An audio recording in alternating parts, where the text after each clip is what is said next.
Okay, nkyabongere bannange n'amawulire g'aba celebrity bamwe munnange twabadde tuli awo nabawaako ku mboozi y'omukulu kukuwaza banga over the weekend we bagenda okubeera nga basisinkana jjajja ne banyumyamu kasuku n'akuba oluseke yasooka kwogera ne maama the first lady Janet Kataha Museveni n'amusaba okubeera nga amumiitinga boogeremu ayagala kumunyumiza ng'ensonga eyagala okubeera nga musisinkanya the first lady yali nti ayagala kumunnyonnyola kubanga mulekwa era yannyonnyola n'agamba nti taata we yafa maama we yafa ne jjajja we gwe yali asigazzaawo naye n'akola ki naye n'afa so bw'atyo n'asobola okubeera nga asaba first lady Kataha Museveni okubeera nga amusisinkana era ensonga yali nti engeri gye ndi mulekwa njagala obeere maama wange njagala nkumiitinge twogere tulye tunywe tujaazinge bannange oluseke lwali wali ne bannange abaana bakuba oluseke naye kasuku jesino ntino ye yakuguka mu nsonga y'oluseke era I think kasuku yandibadde bakolayo lyrics ne liri puzzle olwokitegeera munnange bwe yamala okusaba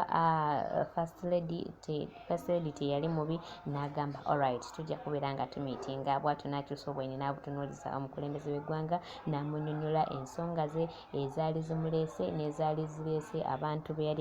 yali akulembedde remember nti the first time yasooka n'amusisinkana ne boogera naye tegwaggwa oba okitegeera bw'atyo n'abaddamu okubeera nga basaba okubeera nga bamusisinkana era bw'atyo omukulembeze w'eggwanga teyabadde mubi n'abasisinkana ku weekend ne boogerezeganya n'amutegeeza ensonga ze nti abalina ekibiina nga bo ba content creator ba YouTube ba TikTok waliyo n'abayimbi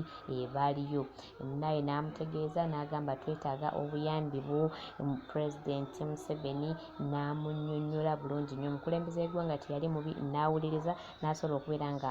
abateeramu bilioni 5 mu kibiina kyabwe oba okitegeera era n'amugamba neetaaga nzeemu okusisinkane nkuleetera empapula z'ekibiina kino bannange kasuku n'oluseke ayayayayaya olemwa munnange ne bwe batyo ne bavaayo era nga bw'omanyi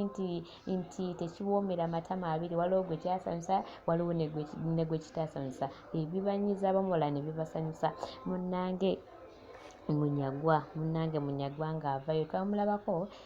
yagenda ne yeesimbawo kwa pulezidenti w'e Uganda n'agwa mulaye temwasobola kubeera nga mumulonda n'agwa yavuddeyo n'awoninga kasuku n'amugamba nti kasuku nkuwagaabwa wandibadde weesonyiwa ebintu by'obufuzi bino n'osigala mu bintu bya miidiya zo n'osigala mu kubeera mu bya YouTube byo oba okitegeera era n'agamba nti ezo sente bilioni 5 zibabawadde jesi bagenda kuzonoona bwonoonyi tewali kye bagenda kuzikolamu kinene ky'amaanyi n'amuwa amagezi n'amugamba naye singa obadde osigadde mu bya miidiya ekyandikuyambye nnyo oba okitegeera era n'amugamba nti ezo sente ezisooka zofunye zigenda kuleeta entalo zigenda kubawula zigenda kolaki kwegamba yeeyogedde buli kimu omanyi munyagwa naye like teyeerya ntama era si yoli gw'olinnyako n'otambula n'ogenda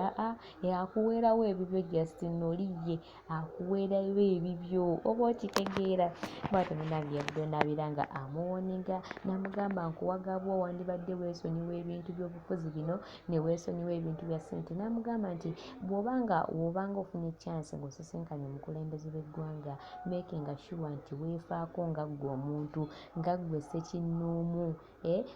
like obulamu bubeere nga obujja mu mbeera embi gy'obadde olimu ate obuteeke ku level endala n'amuwa amagezi n'amugamba nti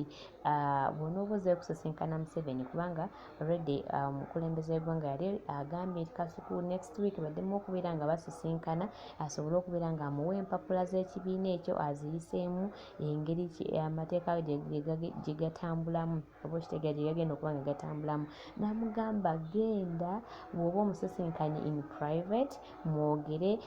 weefeeko nga ggwe omuntu naye bino eby'essente bigenda kubeera nga bikola ki nga bibaawula tewali n'ekyo ekibiina kyagamba sako teriiyo kwegamba mu bufunze ng'alinga agamba nti ezo bilioni 5 baalinga like baziwadde kasuku agenda kuzonoona agenda kukola ki bannange munyagwa kyataayogedde ng'ekyo tekiriyo yayogeredde mwana mulenzi kukuwaza banga okitegeera naye remember daliko akulayivu ya kasuku n'agamba sente like bwe banaaba bazimuwadde agenda asooka agendeko ebweru asooka alye ku bulamu then alyoka akomewo oh my god oyo ye Koko Wazabanga.